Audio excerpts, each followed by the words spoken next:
आयशा की खुदकुशी के बाद उस आत्महत्या से पहले वीडियो, फिर उसके बाद कॉल रिकॉर्डिंग के बाद उनके पिताजी का बयान, उन सब के साथ साथ मीडिया के अपने बयान। बात समझिए आप, मीडिया का अपना बयान शुरू है और उसके अलावा सोशल मीडिया के लेखकों का एक तूफान मचा हुआ है बहुत ज्यादा। आयशा नामी लड़की ने बहुत जो बातें की है, उसने बहुत सारी बातें उसमें पॉइंट की है। मतलब ईमान पर बाकी है वो और वो उसकी जान जा रही है। एक बात इसमें पॉजिटिव मुझे मिली, निकाह के बाद भी कुछ मोहब्बतें अधूरी रह जाती है। निकाह के बाद कोई मोहब्बत अधूरी नहीं रह जानी चाहिए, इसलिए कि निकाह है ही उसकी तकमील के लिए। तो मैं मोहम्मद तलहा आपके सामने फिर हाजिर हुआ हूँ बहुत ही अहम टॉपिक को लेकर, जो आप सभी ने सुन रखा होगा अलग अलग तरीक़ों से। दोस्तों, वो मुद्दा ये है कि अहमदाबाद गुजरात में आयशा नामी लड़की ने खुदकुशी कर ली है, आत्महत्या कर ली है। दोस्तों, मैं ये बात करने चला हूँ कि कुछ टॉपिक्स इस पर छिड़े हुए हैं।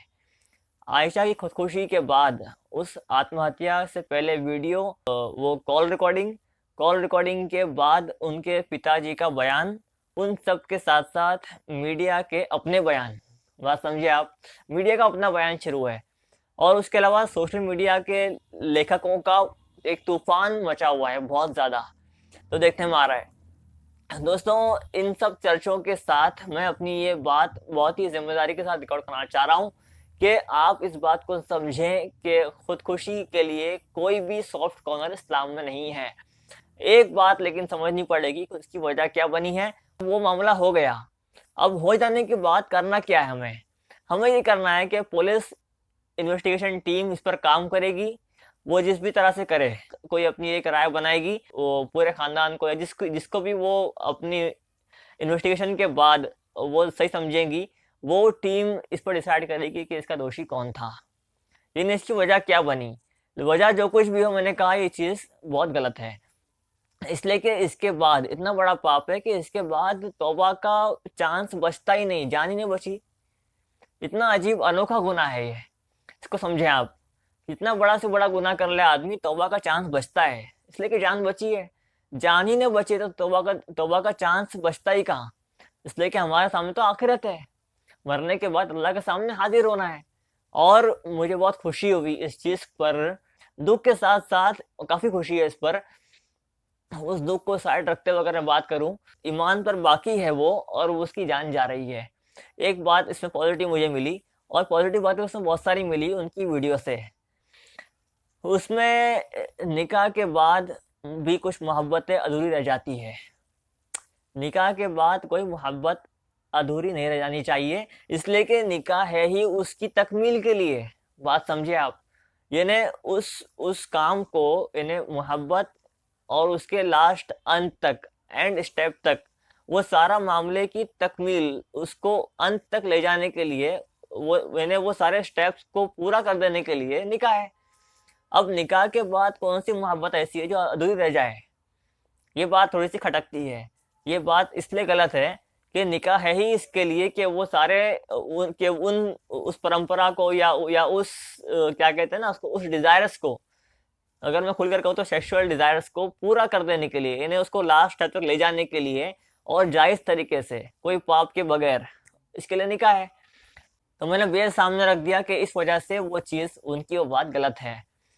अब आते हैं कि ये अधूरी रह कैसे गई।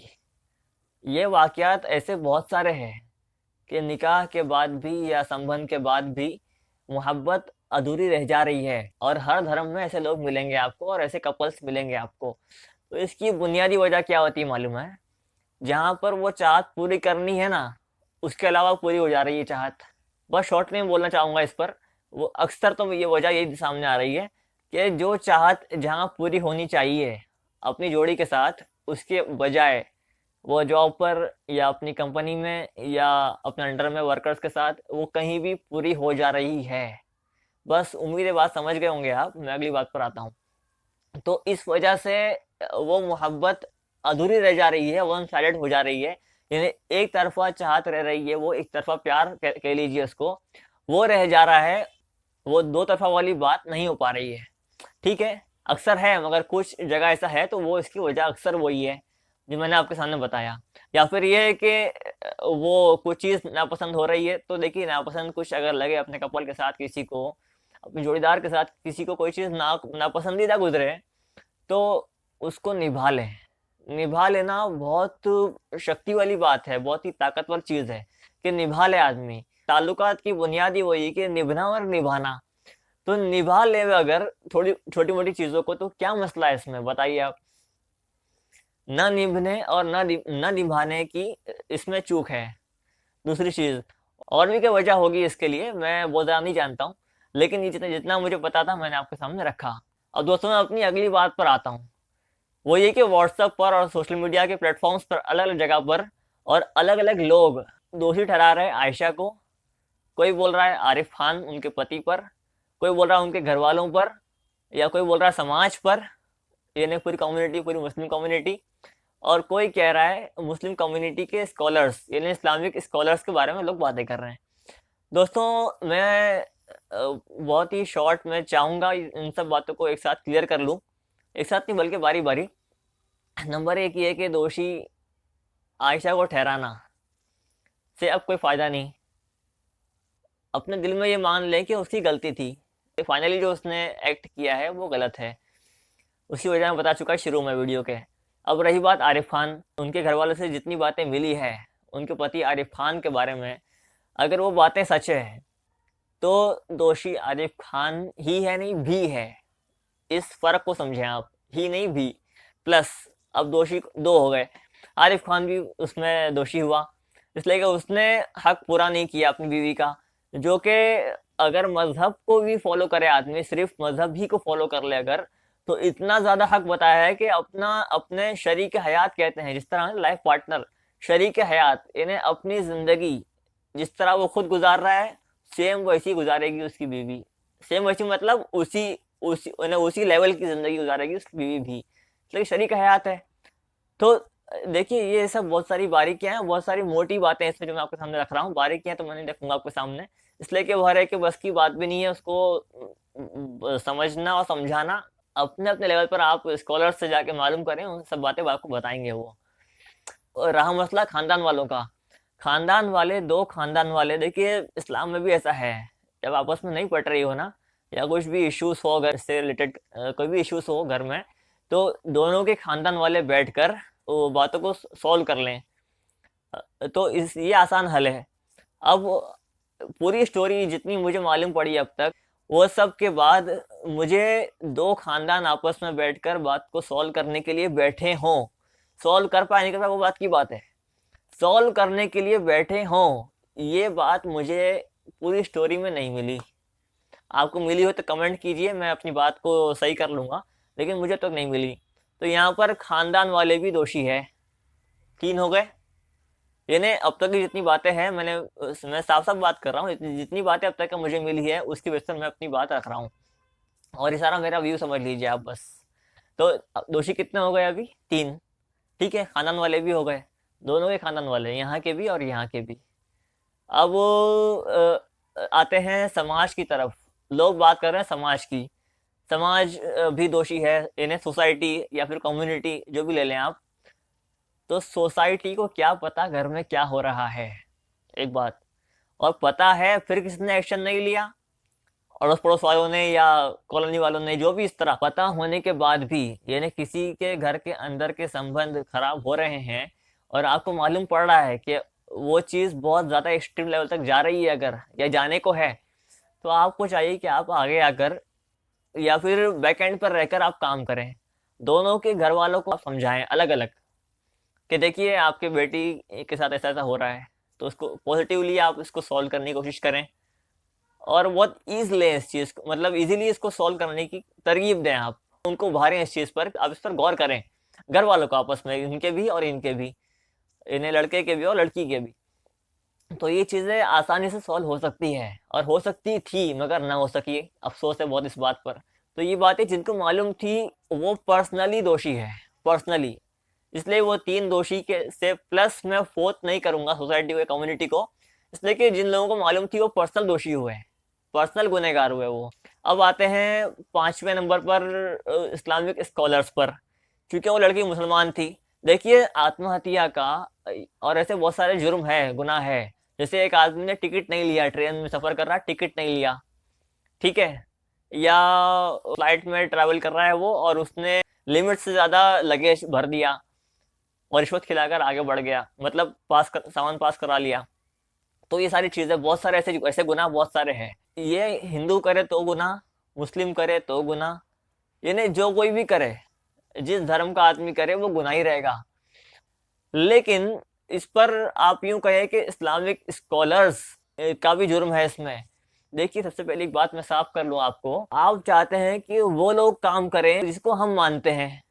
देखिए बहुत मोटी बात कर रहा हूँ और बहुत ही एहतियात के साथ बात करूंगा, इसलिए कि कंट्रोवर्शियल बात नहीं करना चाहता। आप उनसे बुलवाना चाहते हैं जिनको आप चाह रहे हैं, और वो बोलना नहीं चाहते, उनकी मजबूरियां हैं अपनी। मजबूरियां बहुत सारी हो सकती है, मसलियत है, जैसे हमारे करीब के हैं तो हम नहीं बोलेंगे, या उस पर हम आगे नहीं आएंगे, या हमारे अपोजिशन में है तो हम उस पर आगे नहीं आ सकते। ऐसी बहुत सारी XYZ मजबूरियां हो सकती है, तो उनको मजबूर और माजूर ठहरा कर आप उन लोगों के पास जाएं जो काम करना चाहते हैं उस टॉपिक पर। और दूसरी बात, काम करने वाले अक्सर इसमें वो लोग भी मिल जाएंगे आपको, अक्सर तो नहीं सॉरी, बहुत सारे वो लोग भी मिल जाएंगे आपको जो हीरो बनने के ख्वाहिशमंद है, कहीं बदनाम होकर आए हैं तो यहाँ हीरो बन जाएंगे इस बहाने। तो ऐसे भी लोग मिलेंगे आपको काम करने वाले। और वो ये काम एक इस मैटर में नहीं, कई मैटर में, ये ना एक कॉमन सी बात कर रहा हूँ मैं, जो मैं देख रहा हूँ। हीरो बनने के ख्वाहिशमंद लोग भी आपको काम करते हुए दिखाई देंगे, तो वो वहां उनसे बचना है आपको। और एक तरफ इनसे ही बचना है, जो मैंने पहले अर्ज किया आपके सामने। आप उनसे काम लेना चाहते हैं जो काम के लिए खड़े नहीं हुए, अभी काम के लिए उनके पैर मजबूत ही नहीं है, या मजबूत है मगर वो उनका जमीर उस पर, मतलब उनको इजाजत नहीं दे रहा कि भाई इस पर काम तू कुछ कर, कुछ कदम आगे बढ़ा या कुछ स्टेप ले। बैक एंड पर ही सही वो काम करना ही नहीं चाह रहे, आप चाह रहे हैं कि ये काम करें। तो देखिए दोषी आप है इसमें, इसमें दोषी इस्लामिक स्कॉलर्स नहीं है। पर्सनली तो वो हैं, वो जो नहीं करना चाह रहे किसी वजह के बगैर। देखिए बगैर वजह के अगर वो कोई काम नहीं कर रहा है तो वो दोषी है, पर्सनल। लेकिन इस्लामिक स्कॉलर्स यानी उलमा, उलमा को यूं कहना ही गलत है, इसलिए वो दोषी तीन ही रहे, चौथा और पांचवा नहीं होगा। फोर्थ तो वैसे ही मैंने काट दिया वजह बताकर, और फिफ्थ भी मैं काट दूंगा वजह बताकर, जो वजह बता चुका मैं आपके सामने। आप उनसे काम लेना चाह रहे हैं जो काम करना नहीं चाह रहे, इन शॉर्ट में, और जो काम कर रहे हैं आप उनके पास जा नहीं रहे। तो गलती तो आप ही की है ना, या आप उनको सुन नहीं रहे, आप उनको प्रमोट नहीं कर रहे लोगों के सामने, उनकी उनकी बातें आप शेयर नहीं कर रहे, ये तो दोषी आप हुए यहाँ पर। तो दोस्तों इन सब बातों के साथ मैं अपनी बात एंड करता हूँ, खत्म करता हूँ। उम्मीद है कि ये सारी बातें आपके समझ आ गई होगी, और आप आइंदा भी इन पॉइंट्स को सामने रखते हुए कोई डिसीजन, कोई इन्वेस्टिगेशन करेंगे। उम्मीद करता हूँ कि आपको ये वीडियो अच्छी भी लगी होगी, इसलिए कि बातें इसमें बहुत पॉइंट की मैंने की है, और करना भी चाह रहा था मैं, इसलिए कि बहुत सारी बातें चल रही दोस्तों। देखिए दुनिया में अच्छे बुरे लोग बहुत हैं, मगर अच्छे बुरे काम करने वाले भी लोग बहुत हैं। मतलब बातों को किस तरह ट्विस्ट करके पेश करना है ना, वो टेक्निकल लोग भी इस दुनिया में बहुत है ऐसे। तो उनसे भी हमको सावधान रहना है कि भाई धोखा दे रहे हैं हमको या ये नुकसान पहुंचा रहे हैं हमको, तो उनसे बचे और लोगों को बचाएं। और दरख्वास्त करूंगा कि इस वीडियो को जितना हो सके शेयर करें, वायरल करें, ताकि मैक्सिमम लोगों तक सही बात पहुंचे और सही इन्वेस्टिगेटिव पावर लोगों में आए कि बातों को किस तरह लिया जाना चाहिए। यानी कि वाकया कोई मामला ऐसा हो गया है तो उसको किस तरह लेना है, इसकी भी सूझबूझ जरूरी है। बेवकूफ़ बनकर किसी की बातों में आना ही कोई अच्छी चीज़ नहीं समझता मैं, इसलिए मैं सारी बातें आपके सामने रखा हूँ। उम्मीद करता हूँ कि ये बातें आप लेंगे और आगे भी इस पर ध्यान देंगे। बहुत बहुत शुक्रिया।